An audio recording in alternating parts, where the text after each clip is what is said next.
Hey, this is Luke Priest, and you're listening to the Master of One podcast, and you can find me at www.lukepriest.com.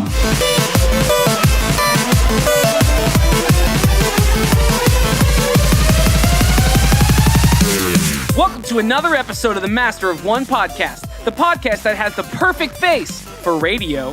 Part 1 this week, we talk about The Last Day on Earth, The Art of Fighting, Atomic Blonde, and Detroit.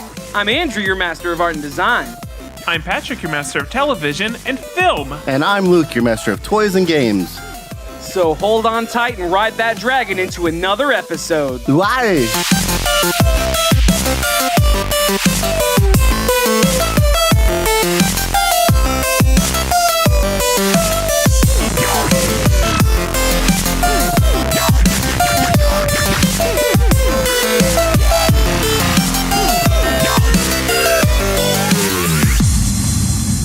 Kick every episode off by going around the table, which is where we talk about something new, fun, and noteworthy about our weeks. Patrick, take it away. Gladly. This week I finally did something I've been meaning to do for a while, which is that Dunkirk. I bought... Dunkirk. We talked about Dunkirk. I know, it was a joke. No, I actually bought Corkboard. Hooray! Hooray! Luke, if you'll hit the corkboard sound effect on our soundboard right there. that'd be Cork? great, thanks. Wait, which one is that? It's the one that Andrew goes, has it. Cork. Perfect. If you could just go ahead and save that one out. Yeah, so basically, pins have been the hot thing. Like, Luke talks about them once every episode. And when you go to conferences and events and stuff like that, like, everyone has a pin that they want to sell or give away. And so I've been, picking them up for a while. And there's a lot of great ones in the Slack community. But the problem is they just go into, like, a box somewhere. And I'm decently... it's a decently good chance I could just throw that box away on accident, and so I finally You was would like, never do that. Who knows? Yeah, you would never do that with something that's only worth $10. You're right, but with something that was worth way more, it's very likely I would. There's a story there, everybody. So anyway, so what I did is I got Corkboard. And then took all the backings off the pins and then put them in the corkboard. And so I filled up probably about 30% of it. And filled? Are you laughing? No, I'm laughing because in my mind, the way that you worded that, it sounds like you took the pin backers off and stuck those on the corkboard. Yeah, I super glued pin backs. The pins are cool, but the artwork that goes into the pin back, I mean, come on, guys. I know, right? Well, that's where the detail is.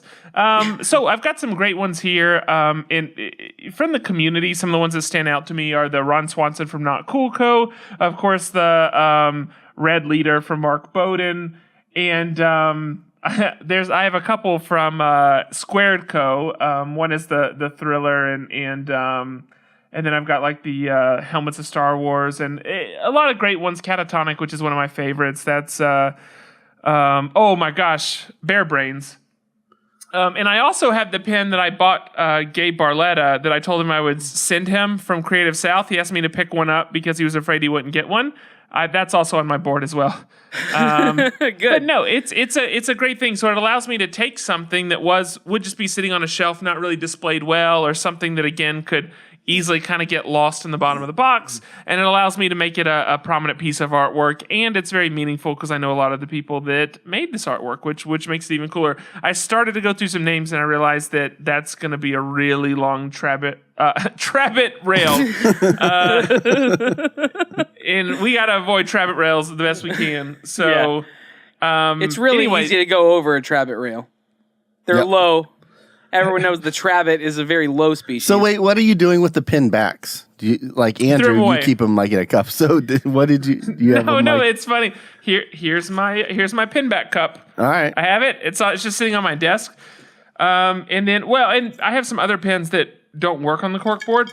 So for instance, like my very awesome Gary Hamwood pen. Unfortunately, that's not Gary Hamwood. That's exactly what I heard. But I heard Harry. I heard Harry Hamwood. Well, that's a different guy. If I ever write a book, the lead character is going to be Harry Hamwood for sure. So I have them all here. So anyway, it's just really, I don't know, it's just exciting to get to display these. And my studio is getting one step closer to actually being done. So, I've got a couple of pins that are like that, like the safety pin backs. I still put them on there. There's a way to get them on there. So they stick off a little bit, but it works out well because Are you threading it in and just kind of like almost like shutting a door, like you're just folding it back? Yeah, yep, that's exactly what I do, and it works out great. So, well, I also realized it actually adds some dimension to it as well, which is pretty neat. So, if you pinned a patch on there, that would be a good idea. Yeah, so I've got a handful of those. I did actually because I had a patch from. We talked to him a couple weeks ago. He does the pin. Daniel. Yeah. Daniel. Yeah, what's his name? Daniel. The pen is mightier. Yep. Well, no, it's the mighty, but yes. The mightiest pen. He gave me a patch. Pen. Thank you. That was clear. Go back into our archive and Google what Andrew just said, and you'll find it. Yep. Go back to our archive and then go to Google and then type in what Andrew said. It works best if you do it in that order. That's the only way I can get there. And to get to Google, I have to go to mofonepodcast.com/archive. We have a link straight to Google on the homepage. You can get there. So it's primarily that, and then I'm doing some web updates. So I don't know how much we've said this, but we have 3 conferences, or I should say 2 conferences and a convention coming up through the end of this year. And then that leads us into a couple cool things we already have on the schedule next year. But this year we have a Reimagine conference. We were there last year. This year we're going to be there in force. And in fact, we're going to be interviewing some of the speakers, doing QAs on stage. It's going to be great. If you don't have your ticket, listen, this is an event I super highly recommend. They only sell 125 seats.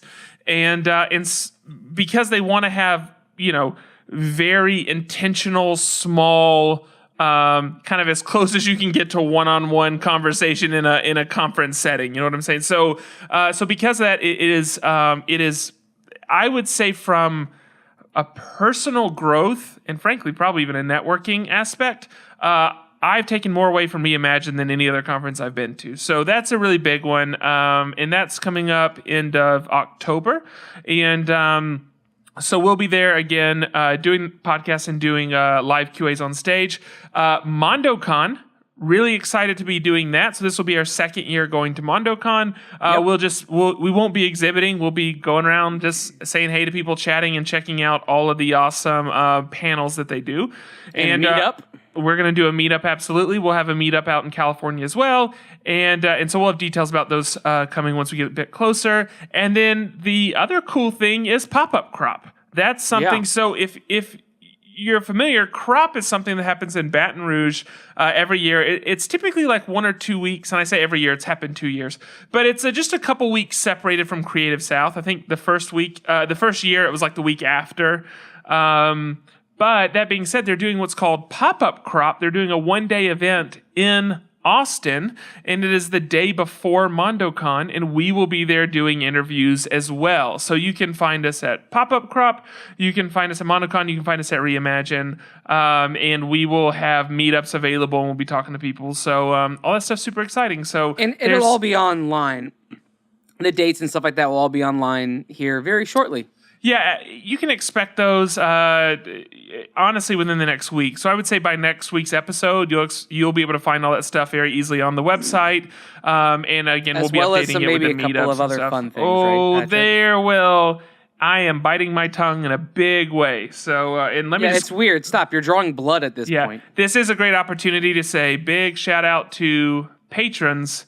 Certainly, all of our listeners are important. Patrons have they put up or shut up. You know what I'm saying? Like, they put up their money, and we've got some really cool stuff coming down the pipeline because of it. So thank you very much. So we each got a slip and slide. Mm-hmm. Yeah, a literal pipeline. All right, Andrew, take it away. Take it away. Okay, so today was a great mail day for me. I talked about the Tyler Stout piece I got last week that I ordered, and it's here. It came today. The colors are astounding. It's of the Fantastic Mr. Fox. Getting a Tyler Stout piece in your hands is, in some ways, to a lot of people, like getting... It's like a splinter. It's like getting a piece of the Holy Grail. Maybe not the entire Holy Grail, although if you were to get the Tyler Stout original Star Wars trilogy, that would be like the Holy Grail. But it's really cool. I've wanted a Stout piece for a long time. Haven't found the right property to coincide with it. I had the opportunity to get like his Civil War and stuff like that from Mondo, but passed on it because I just wasn't a fan of the property as much, to jump in. But when I saw the Fantastic Mr. Fox last week, and then I remembered that he had done one, I thought that was a marriage. Like, it was perfect. Sure. His style with that kind of quirky fun of Wes Anderson totally fit. And so I'm happy to own that piece. That's pretty rad. And then I got, last week we had JP Boneyard on the show. If you haven't listened to that interview, go back and listen. Super rad dude. But I ordered the Great Smoky Mountains print from the 59 Parks series, and so that came in today. It's beautiful. It's so fun. It's so cool. The colors are great. They're kind of muted, earthy tones, but there's a couple of bears on it and this waterfall. It's great. I love the Smoky Mountains in general. I've spent several Christmases and holidays in the Smoky Mountains, and so this piece is special for me. But it can't. I don't know if every piece comes this way, so I can't endorse this as a thing that always happens. But he sent a little note along with it, said that he for us to keep up what the three of us are doing. He loves what we're doing and he thinks it's good. So are you saying you're not sure if he sends a note about us in every one of his posters he sells? I'm not 100% sure if he always sends a note thanking everybody for us. No, but he sent this tiny little pendant, like a screen printed pendant. Along with it, and it's super cool. I'm going to hang it up next to my Hey Monkey pendant that's up there. I'd like to get my hands on one of those Gary Ham or Harry. Was it Harry Hambone? What'd you call him? Harry Hambone. That's right. One of the Gary Ham Marsham Toy Hour Hamwood. I think that would be sweet. Hamwood. That's what it was. Hamwood. There's a couple of pendants out there that I'd like to get my hands on. I don't want to go crazy collecting them because you could get lost in the sea of that, but there's a couple that I would really want to have. But he sent this one along. It's super great. Go support the 59 Parks print series. It's very, very cool. And yeah, get your hands on that. I'm almost done with that Star Wars book. Man, I love Star Wars so much. Like listening to this, people have asked me why I read the books because they don't all coincide with the three, or the four, whatever, main story lines or whatever. They don't all have to do with the Skywalkers and all this stuff. But when you read the books, it really expands the universe for you. And there's mentions of other people, and it really paints a picture. Like I said last week, we've been introduced in this whole series to Snap Wexley, and you get his entire story, from a kid all the way through. His name is Timon. And now, at the point in the book that I am now, I realized that I've been introduced to General Hux. Cool. And so that piece of the story, at this juncture, Leia is very close to having Ben. And so we're about 20 years away from where The Force Awakens picks up. Yeah. At this point, I guess, or thereabouts. I don't know exactly how old they are, but it's really cool to see all this stuff shaping up. Han and Leia are still married and very happy at this point, and Ben is on the way, and it's really cool. So I like the idea that it paints a larger picture of this galaxy. But that the galaxy isn't as big, because everyone ends up intertwining at some level. Lando is an active character right now. And it's just cool. It's really cool to be able to do that. So if you haven't read the Star Wars Aftermath series, go back and do it. I think it's definitely got my endorsement. It's very fun. It's very cool.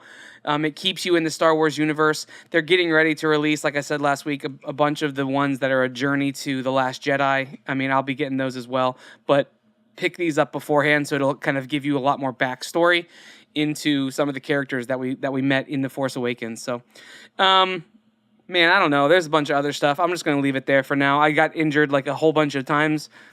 And yeah, you did. and I'm just a hobbling mess at this point. So I'm gonna toss it over to Luke. Cool. Yeah, so this week, so it wouldn't be complete, I guess. Patrick said it earlier, if I didn't start talking about a pin. So I got a pin from a shop called Quest, and if you follow Andrew Kolb, our friend, he posted about the a D&D ampersand, the symbol that was done by our friend Von Glitchka.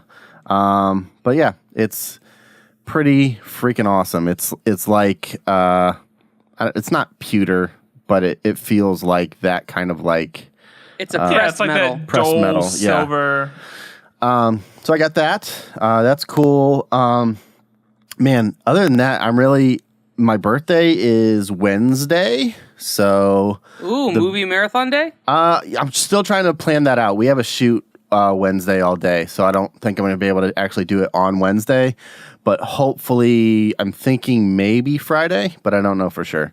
So yeah, what the all day movie marathon is for the last 4 years, maybe 5. I've done a movie for 24-hour marathon at the theater. So I go usually to a midnight movie, come home, go to bed, and then go to the first showing and stay there until the following midnight. And usually see about 6 to 7 movies, depending on the time. And it's a blast. So I might be doing that. Don't know. Turning the big 3.5. So that's hitting me a little weird. I'm like halfway to 40 in my 30s, and that's crazy. Wait a minute. Isn't it halfway to 40-20? No, halfway to 40 in my 30s. I'm halfway through my 30s. Sure. Do you think you'll be dead soon? No, I won't be dead for soon. sure be dead soon. Yeah. No. I'm not that lucky. You're gonna outlive both of us. I'm not that lucky. You need to see the movie. Yeah, you're I like think a cockroach. It's Good Time. I think it's Good Time with Robert. Is it Robert Pattinson? Yeah. I think Pattinson. Pattinson. I talked about the trailer on the podcast a few weeks ago, but that comes out this weekend. And then there's a lot of other stuff too. I mean, I almost said Chicago. Detroit looks great, and then of course Planet of the Apes. And you should feel so lucky that your birthday lands during such a great movie. That's why I did it. That's why I did it, because it was always, I could never catch up on the things I wanted to see over the summer. And so around my birthday, I would have time and money from birthday money, and I would just see all these movies that I had missed for the last month and a half. And so that's kind of what started the marathon. So yeah, I'm going to try and do something. I don't know if I'll do all 6 or whatever, but I'll probably hit a couple. Other than that, man, I'm gearing up for Gen Con. So Gen Con, 50th anniversary Gen Con is the weekend after this weekend. And going there with some friends. It's the largest board gaming convention in America. And I'm going to play a whole bunch of games, see our friends at Keymaster Games. I'm going to see them. Heck yeah. I'm going to high-five Josh Emmerich because he's rad. And see a whole bunch of people. Jamie Stegmeyer, who we talked with on the podcast.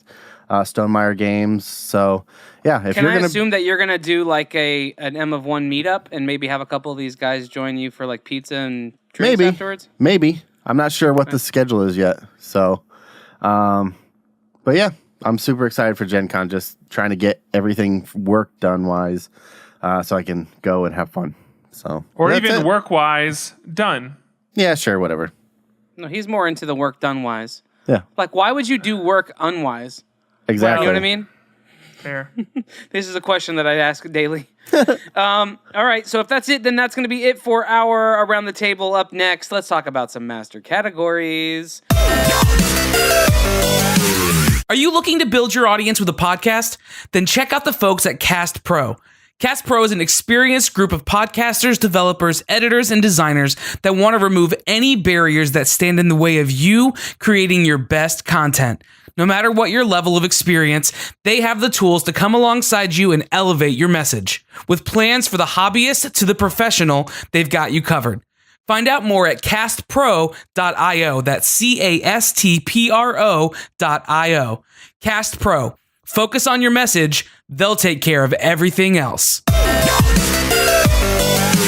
The master categories of each week are when we talk about the tokens we drew the week before that give us the categories. We pick our topics based on those categories, and that's how it works. I don't know why I said it like that, but let's go ahead and jump into it.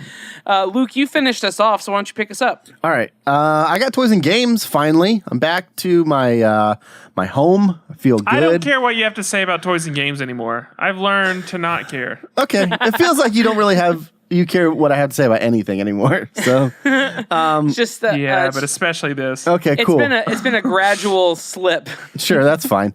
Well, this is 5 weeks now, right? From It's been a having month it, since the last time you've had it. Yeah. Wow. And I am going to bring us in with something that I was super excited about. So I found this game, this iOS game called The Last Day on Earth, and it's a zombie survival game. It's like the graphics are like a top-down or like 2.5D kind of like view where you're controlling this character, and what you have to do is go and scavenge supplies and build a house and craft weapons and craft armor and make clothes and stuff and survive zombies. And you have to go out to different areas and find supplies.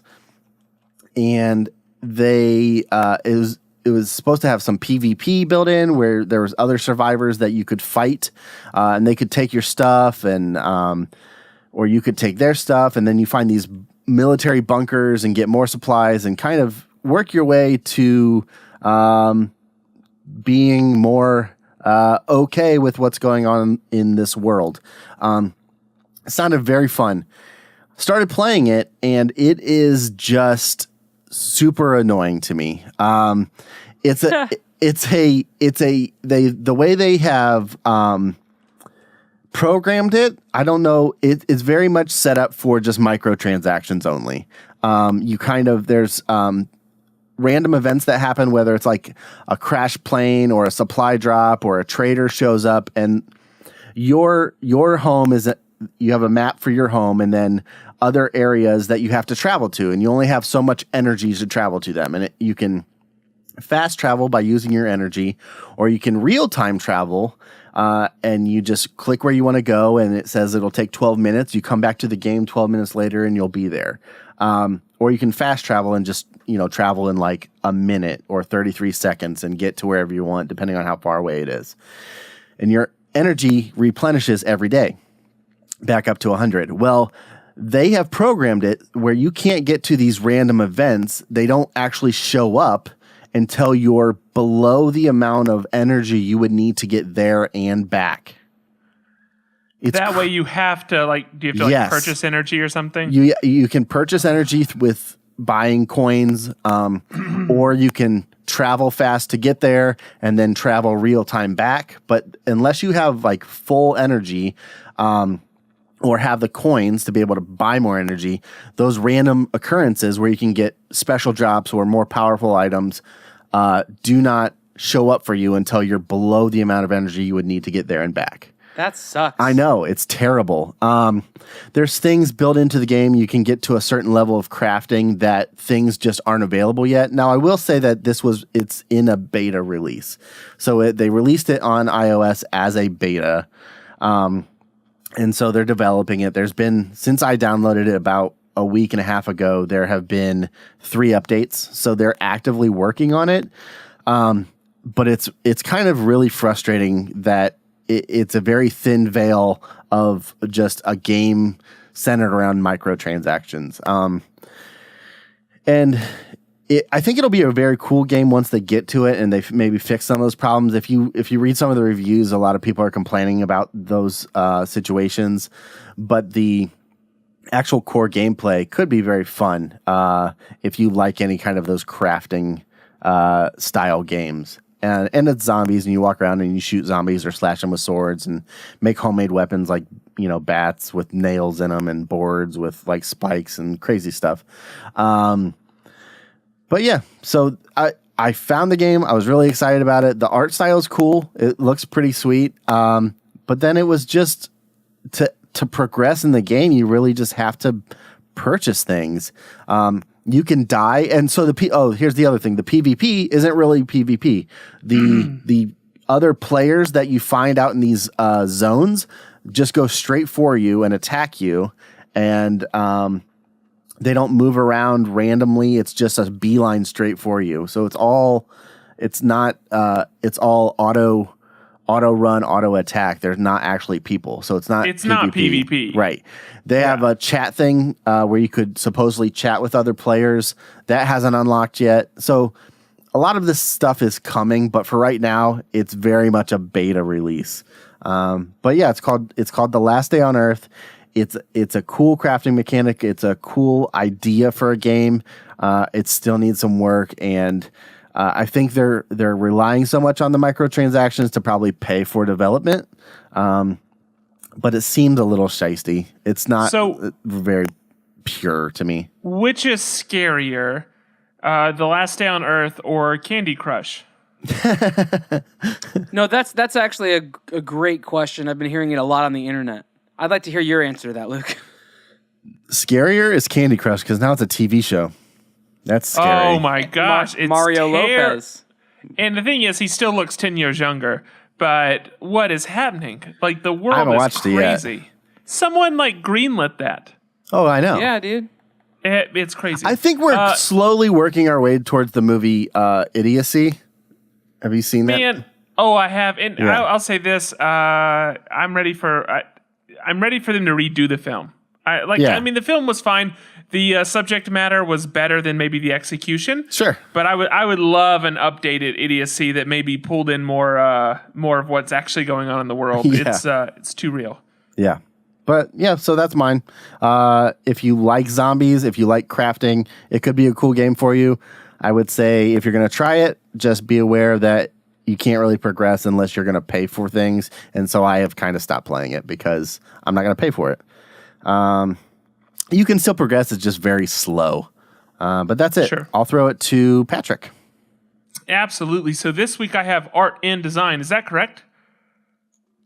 Yeah. That is so correct. Okay. That was a little slow, everybody. Awesome. I was taking a drink of water. Perfect.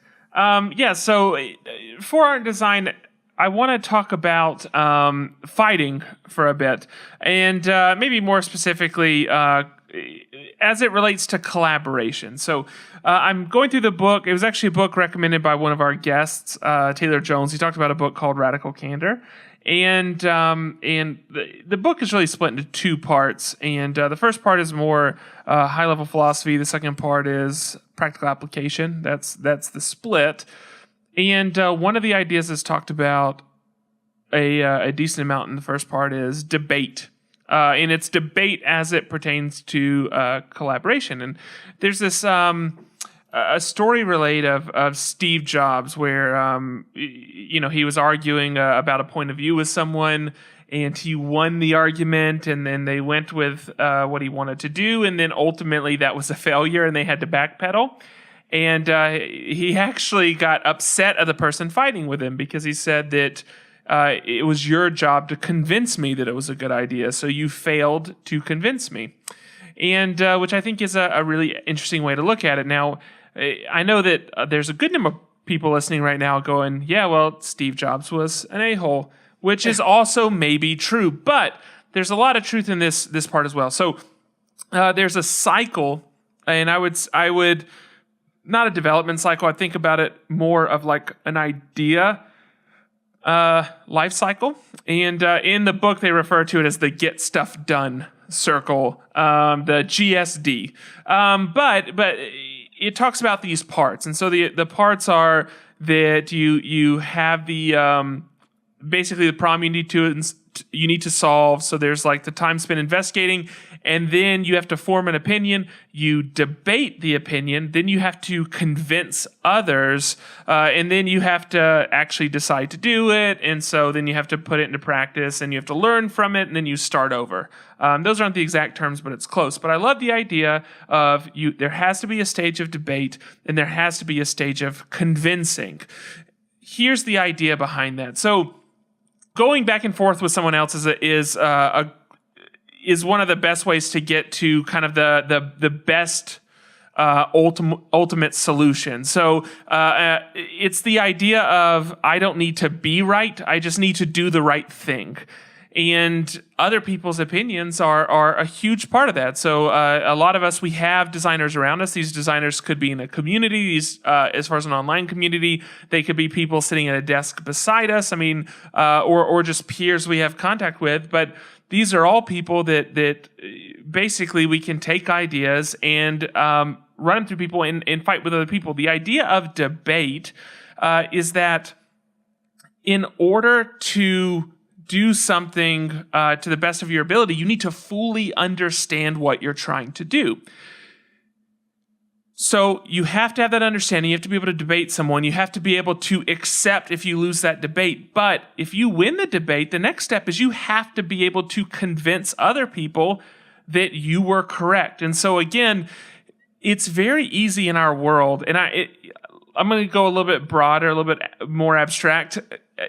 It is very funny to me that for an industry with people that are forward-thinking and creative and individuals, that so many design studios and everything look exactly the same, like across the country. Like you would expect a bit more differentiation considering the industry that we're in. But that's maybe a way of pointing out some of the issue that we tend to have a knee-jerk reaction to either a certain lifestyle or a certain solution or a certain whatever. So it's very easy with design to just say, oh, well, you need to do that. Well, put that button there. And well, it's why? That's just where it goes. And that's not enough to convince someone. It's not enough to debate someone. It's not enough to convince.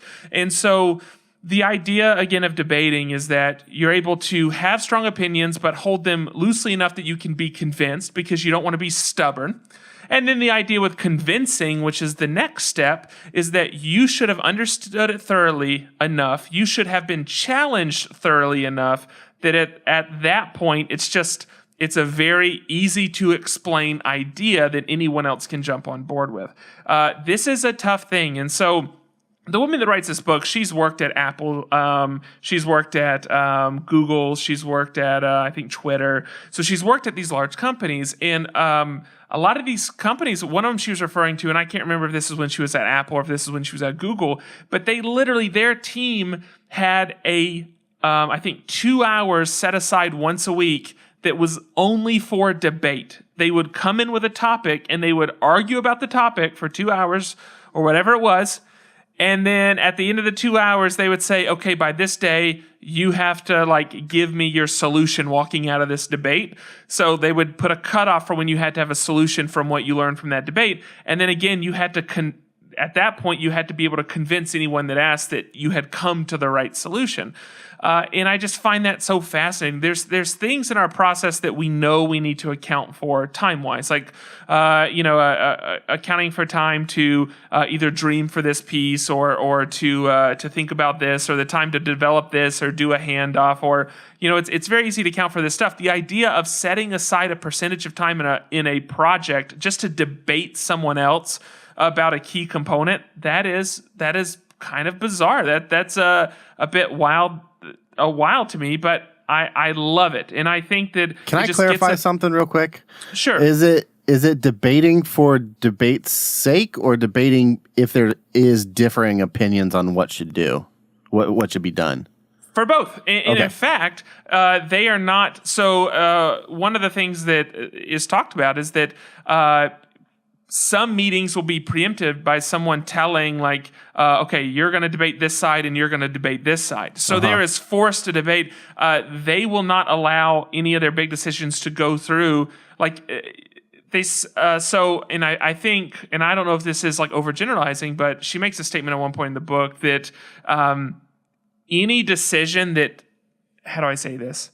Basically, she thinks it's a bad sign if there is no conflict. If you'll go back to think about our interview that we did with Budnitz Bicycles, and then Paul, also of LO, with Paul. I wanted to call him Joshua, but that's Joshua Budich, and then that would have been wrong. But when we talked to Paul, one of the things he talked about is that when you have a new idea, a good sign for him is that people fight him about it, because he said that's a sign that he's doing something that hasn't been done before, because it's not a commonly held or understood belief or idea. So you have to also believe that if you're on the cutting edge or the bleeding edge, the forefront, whatever terminology you like to use, if you're at that place in your work, which is what we all claim to be pushing for, then that means you're going to be pushing for things that are not commonly understood, or they're not commonly held, or they're different.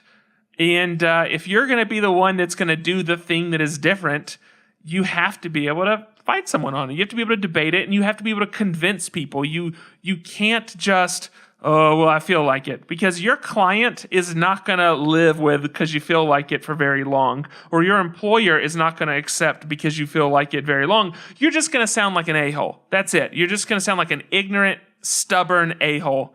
That's all that's going to happen. So I'm encouraging everybody to work on your debate skills. Work on your convincing skills. Understand deeply what you're trying to do and understand deeply why you're wanting to do it the way you are. Be willing to be convinced, but once you make a decision, be able to convince someone else. So what's your takeaway? Is there anything that you had to like change about how you encounter those debates or your natural bent towards problem solving or ideating with people?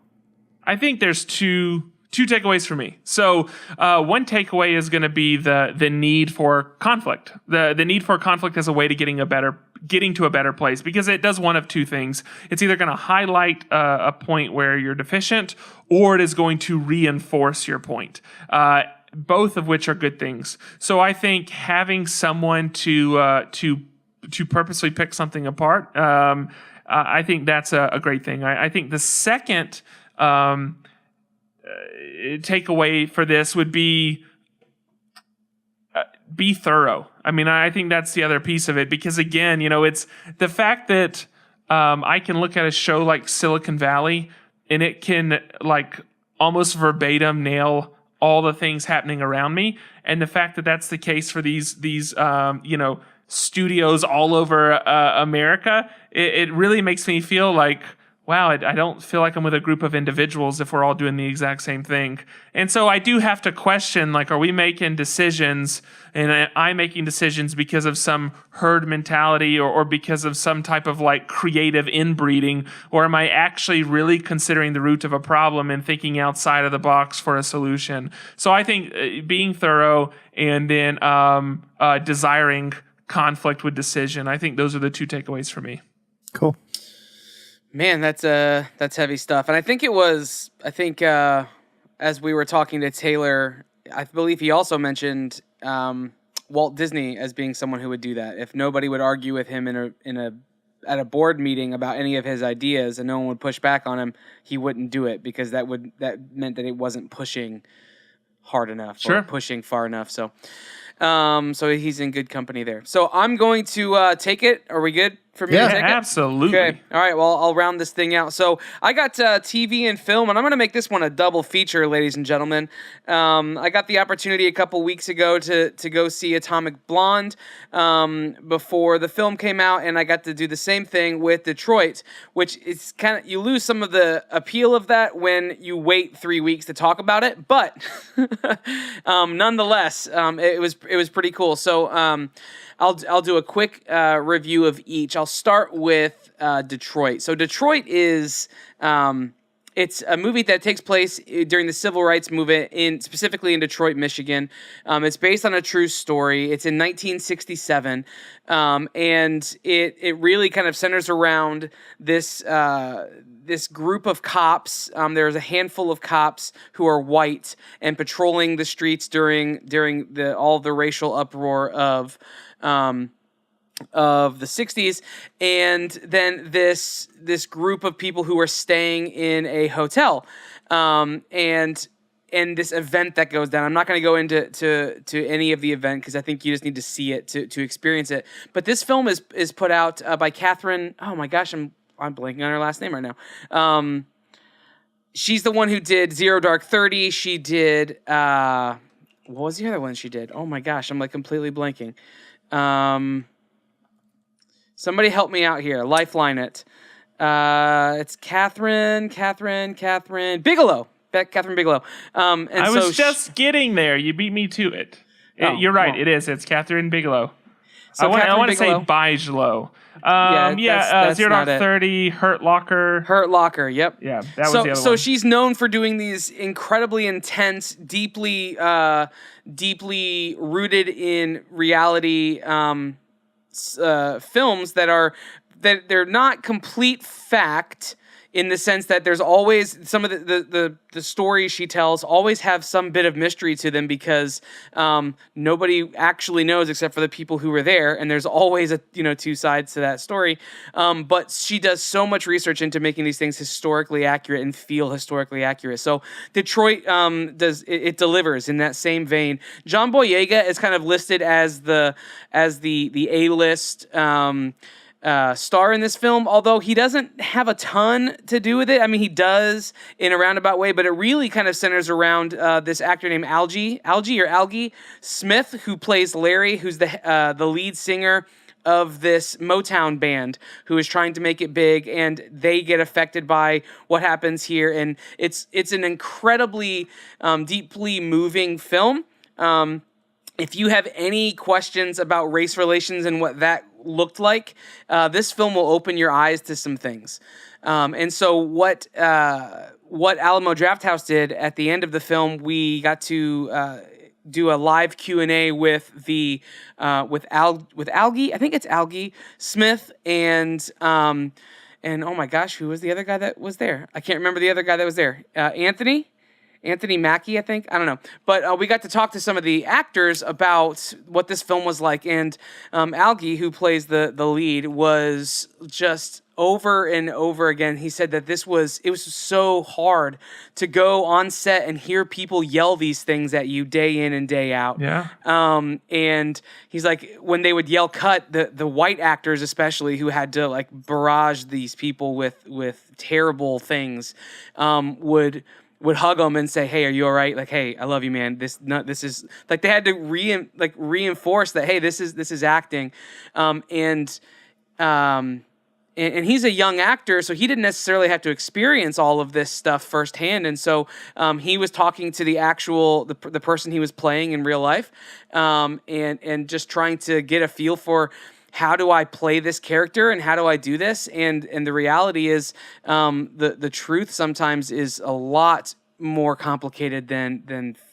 fiction. And so I would go see this film. It will leave you a little speechless, I think, especially if you're a white person living in America and you've lived with some kind of privilege, right? You will walk away from this film with a different perspective. Yeah, I mean, I think I've heard that it plays like a horror film. So that's what they said in the Q&A. It actually plays like they refer to it as a black horror film, and you definitely get that sense. I mean, there's a sense where there was a couple of points in the film where I just was like, I wanted to just say, okay, that's enough. Like, okay, when is this gonna turn? When is this thing gonna flip over? And when where's the light at the end of this tunnel, kind of thing? And I don't want to give anything away. So those were the feelings that I took away from this film. I'd probably give it an 8. Maybe an 8.5, on the scale of 10. It felt a little long to me, but what it was is, and she does this a lot with her films, it's kind of one big scene. There's a couple of other scenes afterwards, but it's kind of the bulk of the movie takes place on one big scene. And it's all the events that happened that night at the hotel. So if you just imagine kind of seeing every little intricate in and out of a scene, it can feel a little bit long, but it's very, very good. Second was Atomic Blonde, which was entirely different. The energy of this film incredibly different. This film is the one with Charlize Theron, and she plays essentially it's like a James Bond meets gosh, I had this the other day. It's like James Bond meets what's that film with Matt Damon? I'm like totally blanking. What's his name? Bourne. Yeah, Jason Bourne. So it's like that. It's espionage. It's spies trying to kill other spies, and oh my gosh, it's so high energy, high impact, high octane from the beginning. And Charlize Theron kills it. James McAvoy is in this film as well. He plays a secondary character who ends up being really kind of integral into the story. John Goodman kills it in this film. How big is his part? John Goodman? Yes. It's pretty decently big. Yeah. Okay, that's enough. That's all I need to know to go see Yeah. it. I freaking love John Goodman. I'd say out of what's the runtime on this film? It looks like it's runtime is an hour and 55 minutes. He probably gets a solid 25 to 30 minutes of screen time throughout the film. All right, Pretty good. That's all I Yeah. need. She did all her own stunts for this movie. She is amazing in this film. So I would go, this movie's not going to be up for any awards. It might be awards, but it's not going to get any Oscars for like best anything probably, because this isn't the kind of film that falls into that genre. But oh my gosh, the acting in this film is crazy good. The way the film was shot, it's from the 80s, or it's shot as if it's in the 80s. So there's lots of neon lights, lots of like reflective surfaces. Feels very much like it would take place in the 80s. And the soundtrack of it is incredible. I would say it's on par, maybe a notch below par of the Baby Driver soundtrack and like the Guardians of the Galaxy Like Drive, soundtrack. maybe? I don't remember the Drive soundtrack, but Baby Driver, I very much remember. I listen to it regularly, in the Guardians, because it has lots of 80s songs. Yeah. But it has 80 songs that are done in other languages, because like this takes place in different countries. Sure. She Cool. kind of goes around. She's traveling around different countries, and so lots of like dance clubs and bars and stuff like that. And so there's like this Right. kind of house music, but it's in different. It's American music, but done in a different language. Sure. It's really cool. So I bought Mondo released the soundtrack, the vinyl for it. So I picked that up. So hopefully in a couple of weeks I'll get that in and be able to listen to it. But Atomic Blonde, that probably gets an 8 for me. There's some twisty stuff. You think you figure it out, and then you don't. And I like that. I like that about the film. This one too felt a little long. I don't know why.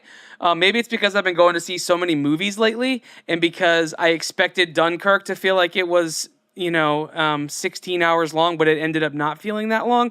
That every other movie right now in comparison feels long. So, but I literally did great. not go see Planet of the Apes for that reason. Dunkirk was an hour 50 or hour 45 runtime, and I saw Planet of the Apes was like a 2 hour 20.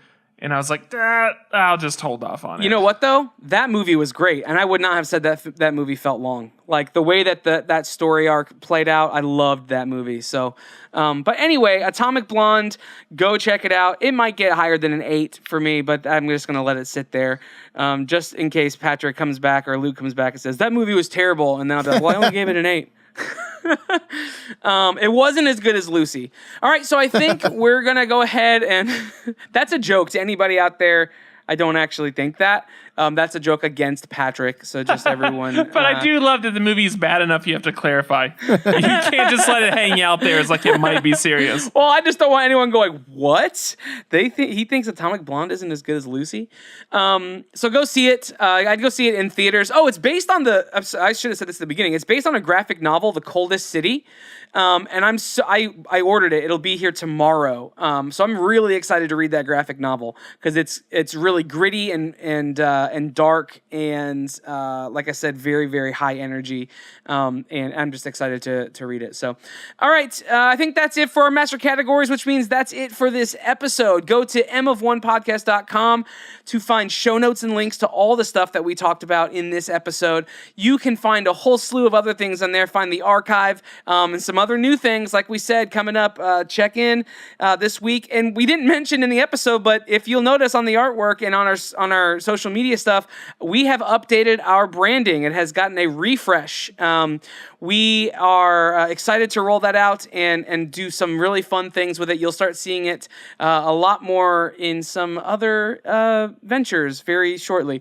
But in the meantime, go to mofonepodcast.com. You can see that and all the other good things there. Patrick, what else am I missing? Holy cow. Oh, social media. Go to social media. Just search M of1 Podcast on all the different platforms. We're there. Talk to us. We want to be friends. While you're out there, just go to iTunes while you're at it and subscribe.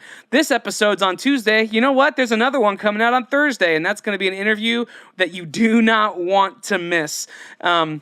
And so the best way to do that is to subscribe to our show, because that means it comes twice a week, every week, no matter what. And you don't have to do anything. It just shows up on your phone, iPad, listening device, ham radio, right? The Hamwood radio.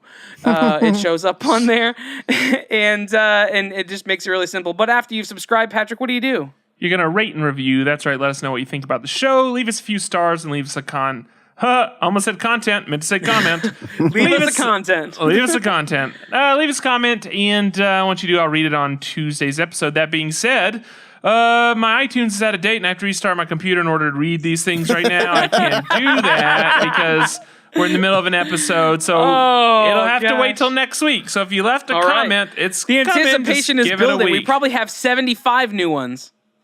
I hope so. You can also join us on Slack. Go to mf1podcast.com/Slack to join the conversation. It's a great, great time. You can support the show on Patreon. Go to patreon.com/mf1podcast. We've got some bloopers, so if you... Many much. Just do it. Yeah, many much bloopers. I just can't even tell you. And so go ahead and do that. It helps us out a ton. And, for the cost of 1 cup of coffee, well, it's like 1 venti latte. It gets you at the blooper level, and it gets you some cool stuff. But we're going to get out of here. I'm Andrew. I'm Patrick. I'm Luke. Peace out. Bye. Hold on to your butts.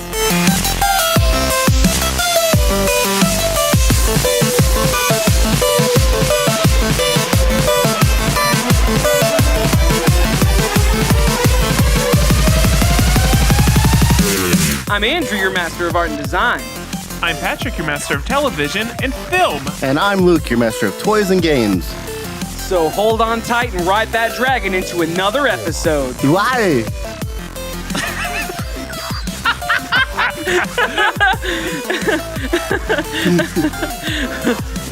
This back is meow. All right.